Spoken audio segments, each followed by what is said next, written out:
आपने 7 दिन की कथा सुनी कि नहीं सुनी, पर कल 6 तारीख हरिहर मिलन का दिन, वैकुंठ चतुर्दशी का दिन।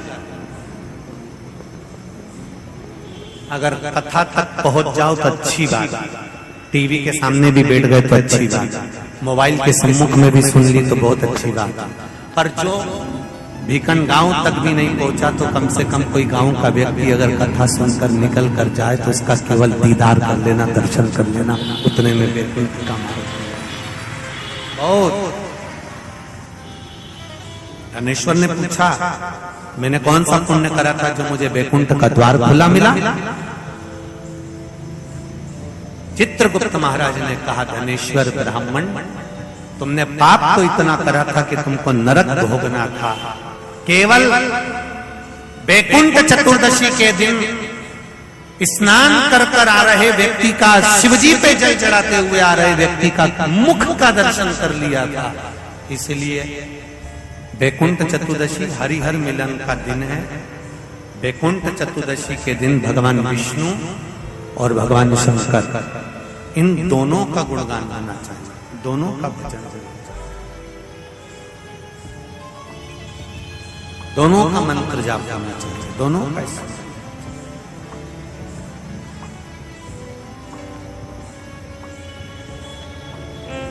आप सबसे निवेदन है, कल हरिहर मिलन के दिन आपके घर में शिवलिंग होगा और लड्डू गोपाल होंगे। रात्रि के समय तक, शाम को नहीं, मध्य रात्रि, अगर नींद खुली रहे तो 11 बजे के बाद में, रात्रि को 11 के बाद अगर नींद खुली रहे, नींद नहीं खुली रहे तो फिर तुम रात को 8-9 बजे चढ़ा के भी सो जाओ तो कोई बात नहीं हो, भगवान तो बोलेगा। शंकर भगवान पर पहले बेलपत्री चढ़ाना, लड्डू गोपाल के सामने तुलसी का दल चढ़ाना, अपने मन की कामना कर कर हरिहर मिलन कराना।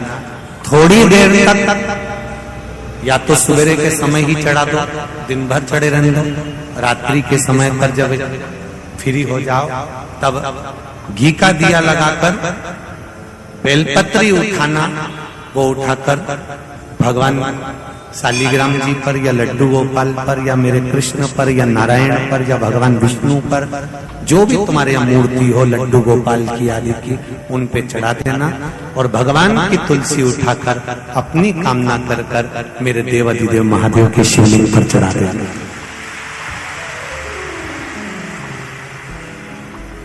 रात्रि को ही हो सके तो ब्रह्म मुहूर्त तक, अगर नींद खुली रहे तो उठा लेना, नींद खुले तो रात को ही, रात्रि के समय ही उस बेलपत्री और तुलसी को संभाल के रख लेना।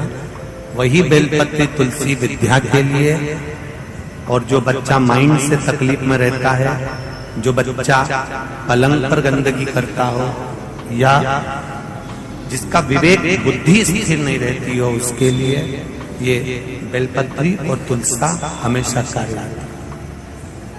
कल वही वैकुंठ चतुर्दशी, उसका दर्शन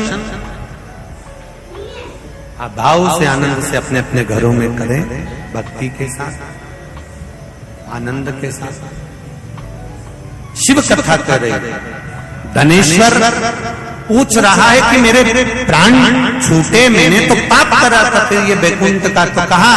केवल भगवान विष्णु ने काशी में जाकर भगवान शंकर की आराधना मणिकर्णिका के घाट पर करी थी।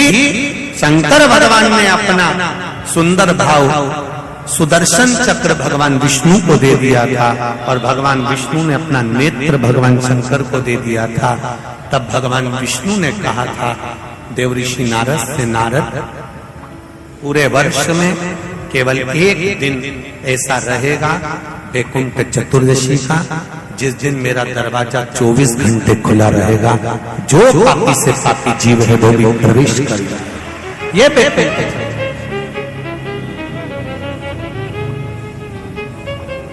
प्रयास करो कल शिव जी के मंदिर में जाकर एक लोटा जल अवश्य चढ़ा, भगवान नारायण का स्मरण करें, राम नाम, कृष्ण नाम, शिव नाम, भगवान की भक्ति का भजन कीर्तन करें। धनेश्वर के प्राण छूटे, परम पद पाया। तारकासुर को मारने के लिए कार्तिकेय जी गए थे, तो कार्तिकेय जी ने जो बाण चलाया वो तारकासुर के हृदय में नहीं चलाया, उसके शरीर पर चलाया, क्योंकि हृदय में शिव बसे हुए थे। शिव महापुराण की कथा कहती है, जो भगवान का भजन करने वाला होता है, कीर्तन करने वाला होता है, मंत्र जाप करने वाला होता है, नाम स्मरण करने वाला होता है, उस जीव को अगर हम कष्ट देते हैं तो वो कष्ट उस मनुष्य को नहीं मिलता, वो कष्ट मेरे महादेव को मिलता है, मेरे शिव को प्राप्त, मेरे शंकर को प्राप्त, मेरे भोले।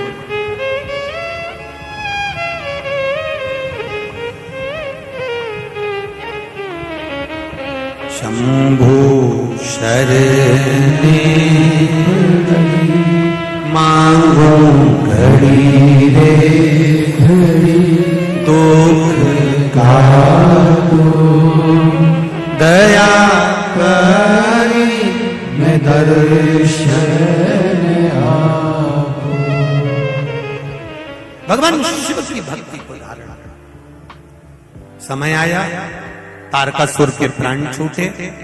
तारकासुर के 3 लड़के तारकाक्ष, विदुम्माली और कमलाक्ष की, इन तीनों का संहार भगवान शिव ने पशुपति नाथ बनकर किया। 33 कोटि देवताओं को पशु बना दिया। शिव जी पशुपति नाथ बन गए, और पशुपति नाथ बनकर उन्होंने देवताओं को पशु बनाकर दौड़ाया, और दौड़ाकर उनको ले जाकर तीनों की पुरियों में, तारकाक्ष, विदुम्माली, कमलाक्ष की तीनों की पुरियों में उनको प्रवेश कराया। तारकाक्ष, विदुम्माली, कमलाक्ष की तीनों एक जगह एकत्रित हुए। जब तीनों एक जगह पर एकत्रित हो गए, तब भगवान शंकर ने बड़े नंदी का रूप लेकर अपने सींग के द्वारा तारकाक्ष, विदुम्माली को मारा। कमलाक्ष के पीछे से हट गया, और कमलाक्ष की ने फरसा उठाकर शंकर भगवान का सिर, जो नंदी के रूप में थे देवाधिदेव महादेव, उनका सिर काट दिया। सिर कटा, नेपाल में जाकर गिरा, धड़ पर्वत के ऊपर पड़ा, जो कि केदारेश्वर के रूप में पूजा गया। जब देखा भोलेनाथ जी ने, भगवान शंकर ने, कि ऐसे मरने वाले नहीं है, शिव जी ने अपना असली स्वरूप धारण कर, और असली स्वरूप धारण कर त्रिशूल उठाकर भगवान शंकर ने तारकाक्ष और विदुम्माली को तो त्रिशूल से संहार कर दिया।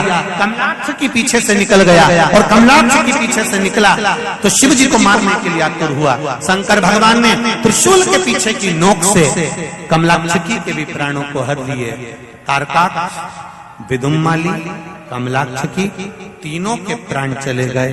भगवान 33 कोटि देवी देवताओं ने शिव जी के नाम का उच्चारण करा। बोल पशुपतिनाथ भगवान।